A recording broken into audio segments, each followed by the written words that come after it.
I honestly feel like there's not been a better time or position in my life where I can actually fully embody and mean every word that I'm saying when I say, why compare when you can create? Why compare yourself to something outside of yourself? Why compare yourself to something that's outside of your control when you don't even know the full story? You don't even know the full breakdown of how somebody got there, that somewhere, that somehow. Why compare yourself to someone else when they're human too? And if you know that if it's humanly possible, you can too. You can too do it if it's humanly possible. Why focus so much on comparing when you can just place all your energy in creating the life that you've always desired, creating and becoming the version of yourself that you were always meant to be, that you know that nobody else knows, but you know that you're meant to be. You know that this is what you're pushing towards. You know that this is what you've been called towards. Why not just focus there? And this leads me to reading from Galatians chapter 6, verse 4. And it says, but let each one examine his own work, and then he will have rejoicing in himself alone and not in another, for each one shall bear his own load. Now, I'm also going to read it from the NOT version because I think it puts this in a plainer way. And it says, pay careful attention to your own work, for then you will get the satisfaction of a job well done. And you won't need to compare yourself to anyone else.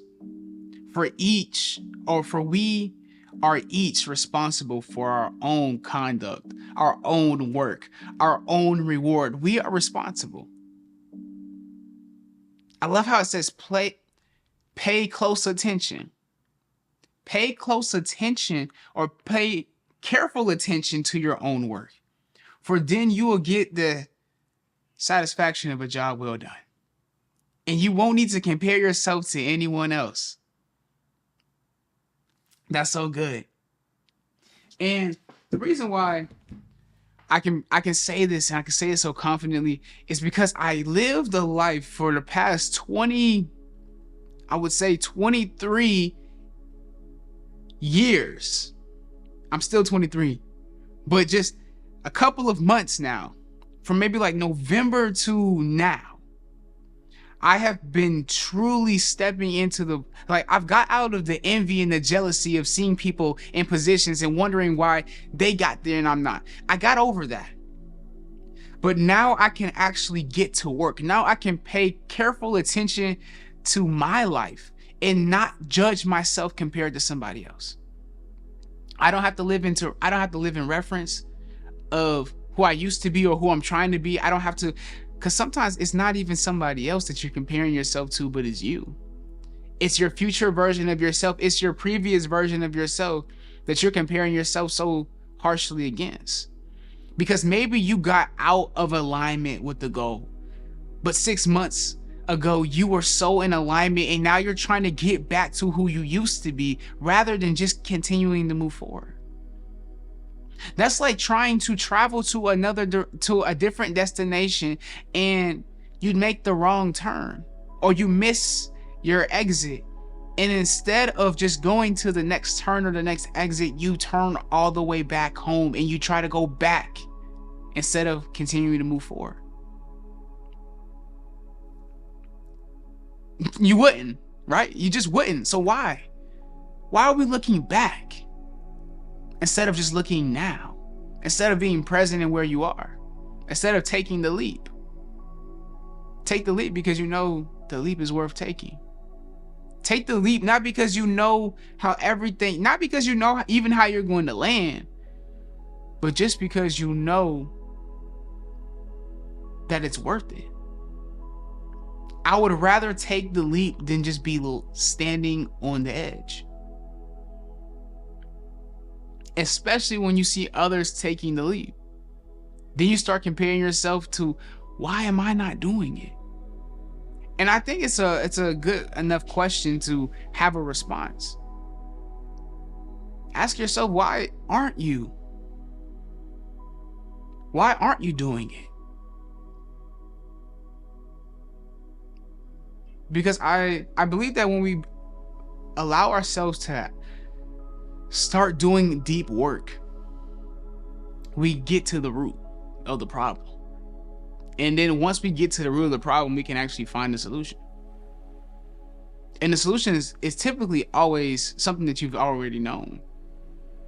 It's never usually some new concept or grasp. It's always just get to work. It's always just do what you've already knew that you should have been doing. You just were unwilling to. And it's okay that you were unwilling to. It's okay. Don't feel like you lost time. It just took that amount of time for you to get to where you're meant to be. Like this is saying that like it takes 21 years to become 21 years old. You couldn't rush it. There's things in life that you just can't rush. And timing is one. You can't rush it. And I'm not saying that there aren't things that, yes, you've like procrastinated on. You've lost time. You lose it, of course. You lose time in the working, but you also lose time in the procrastination. You lose time in the delay, the overthinking, the overthought. You lose time in stagnation, just not being unwilling to take the leap, staying on the edge, staying on the ledge. You lose time then too. So it's really just getting to the point where you get tired of losing the time that you could be using. And then you begin to steward it well. Because the reason why I really love the fact that it says pay careful attention is because it's almost like you gotta like narrow your focus. And when you squint your eyes, the only thing that becomes in focus is what you're paying attention to. Everything else, you lose sight of everything else. And as long as you do that in a better way, like I don't mean nothing else is important but that thing, but it's just really to prioritize. Like I think the great thing about tunnel vision is it shows you what really matters. It's placing the focus on the main thing and then keeping the main thing the main thing. I think the thing I love about tunnel vision is that you really can't see what's on the other side. You just see the potential. You see this bright light of possibility, but yet it's still an enigma. And it's really just, you really have to ask yourself, are you willing to go further? Are you willing to travel further into the enigma, you not knowing what it's going to be, but are you willing to put the work in to find out? And I think that the race is only worth it rather to those who are willing to run. Not just wanting. I've taken it a step further, right? I used to say that the race is worth it because you want to run, but now I've realized that want and will are two different things. You can want a better life for yourself and still be a participant in the undoing of self. You can want to eat healthier and still go out there and do the complete opposite. And I've realized this, and I was gonna make this a separate video. Maybe I will, maybe I won't. Who's to say?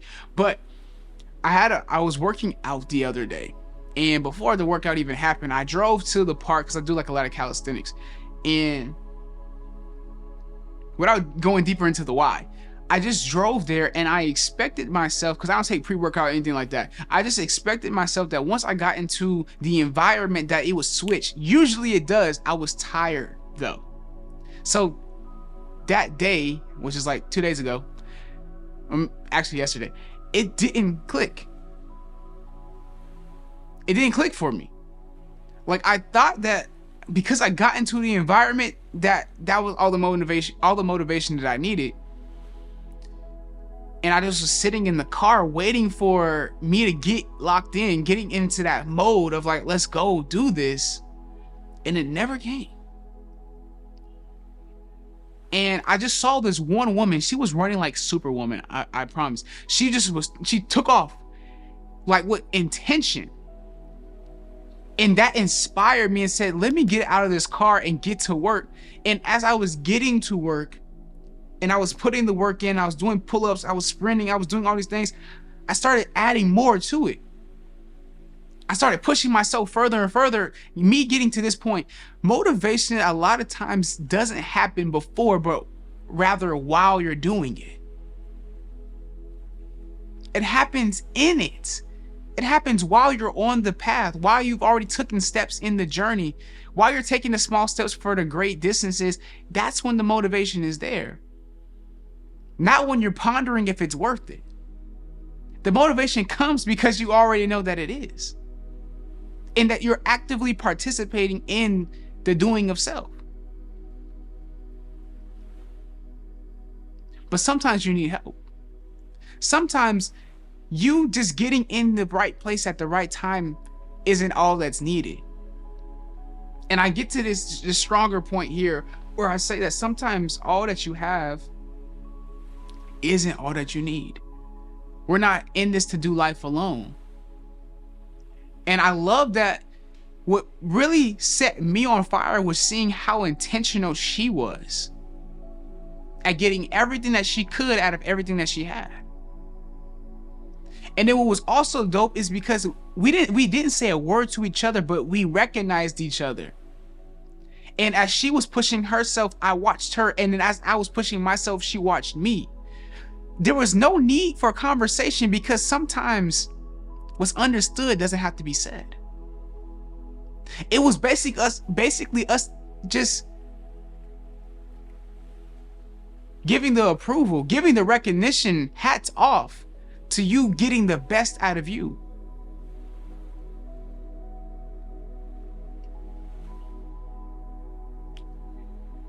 And we find a lot of this as we're on the journey. You can't get that. I can't get that if I'm just like, I want to work out today. And I'm just in my house expecting me to get all of that. I can't get that. And what I'm saying is you can't get the growth in comfortable places. It just doesn't happen. The growth is found in the unfamiliarity. The growth is found in the growth zone, not the comfort. Like, I'm being honest, the comfort zone, the comfort place, it's beautiful. It really is, but nothing grows there. It's when you're in this growth phase that you get to experience growth. It's in the uncomfortability of it all. It's in there. That's the juxtaposition. And it's for those who are willing to stay here, that manually put themselves in places that are not only unfamiliar, but also uncomfortable, that they get the most growth. Because they're allowing themselves to be stretched. They're allowing themselves to no longer be dictated by their emotions, but rather by the promises that they made to themselves. And I think it goes deeper into the asking ourselves, what promises have we made to ourselves? And if we haven't made any, why? Oh, maybe you just didn't think you needed to make a promise to yourself. Or maybe maybe you don't trust you. There was a time in my own life where I didn't trust me to fulfill the things that was coming out of my mouth because I had an integrity problem. Meaning I would no longer do the things that I said I would do after the mood that I said it in has changed. I had an integrity problem. I would be all in until I wasn't, and then I would be all out. Till the mood changed. And once this no longer seemed, and it's not to say that it's no longer beneficial, because let's just say you want to work out. You know working out is beneficial for you. It's just the mood that I said it in has changed. And now that my mood has changed, I allowed it to dictate my actions. Because my mood and my feelings have changed, my actions changed in accordance with it. Rather than letting my feelings be independent, disassociated from the actions. I can be tired and yet I show up. I can be going through turmoil and yet I show up. Why? Because my goals are not predicated upon how I feel. My goals were not created based upon my living and my life circumstances. and nor should yours. Nor should you be looking at somebody else's because you don't know their goals. You can see them and say, oh my gosh, they're exactly where I want to be. And they could only be at 10% of what they're trying to reach. No wonder why they got there, because to them, they're capable of so much more. It is not to say that your goals are too small, but rather you don't even know what their goals are.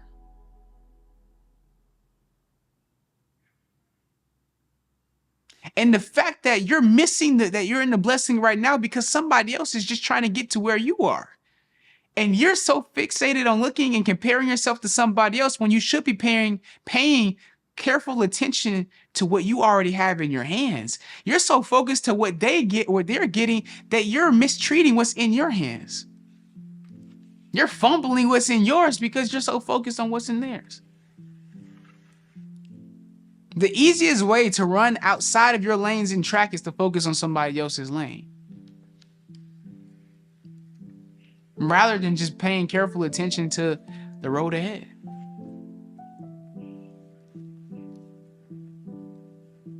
And I say all of this to light a fire under those who may need it, but also as a reminder to myself, for the yet appointed time where I don't feel motivated. Motivation is so fleeting. Don't even count on it.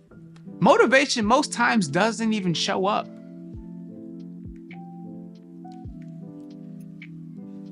Motivation most times doesn't show up. So why is our actions predicated upon if we're motivated or not?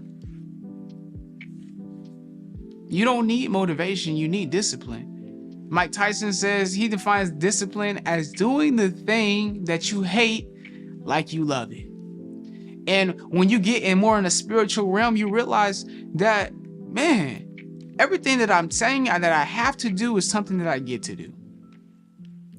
Why? Because I'm the only one who made this important in my life. Oh, I have a job. Instead of saying I have to go to work, I get to go to work. Why? Because there was a time where I needed a job and I wanted this one.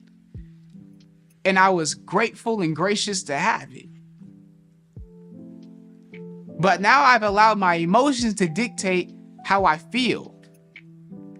Or rather dictate how I act towards the thing that I'm blessed with. And now my blessings are now becoming burdens based off of my emotions. Stop letting your emotions dictate what you do and how you feel about what you do. Let your emotions be disassociated from your work, because it ain't got nothing to do with it. You can have and I'm not even gonna say that, but rather what I would say is just separate the two. And I don't mean to say to ignore what you got going on or ignore how you feel. But when you allow yourself to step into what you're grateful for, it changes how you feel. And even changes how you feel about the thing. That I'm doing a lot right now.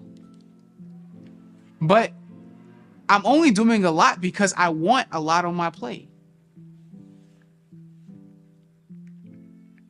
How can I ever expect to eat a lot if I don't fill up my plate?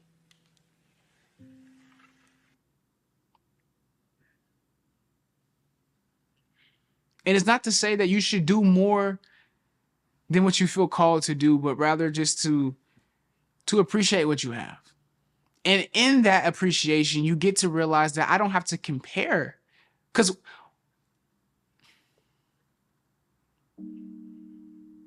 in the end of it, like, there's no competition where there's no comparison. You can't compete where you don't compare. So there's no need to even look at somebody else. We're in two different lanes, running two different races. There is no competition between us, so there's no need for the comparison. I don't have to compare myself to anyone because I'm not going for what they're going for. I'm independent. I'm different from them. Why? Because God made us different. Intentionally. None of us are the same. We all have different fingerprints for the simple fact that he wanted us to all be different, to be unique. There's something special about you. And if you lean into yourself and who you are and who you're meant to be, if you lean into that, pay careful attention to that, then you can rejoice and be happy about a job well done. You can't compete where you don't compare. So stop trying to compete with others, because there is no comparison.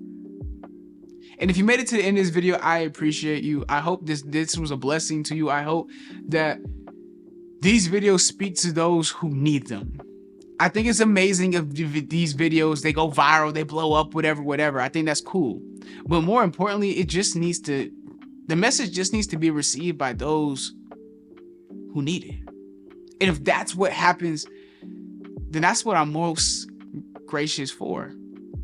That's what I'm most grateful rather. What I'm most grateful for.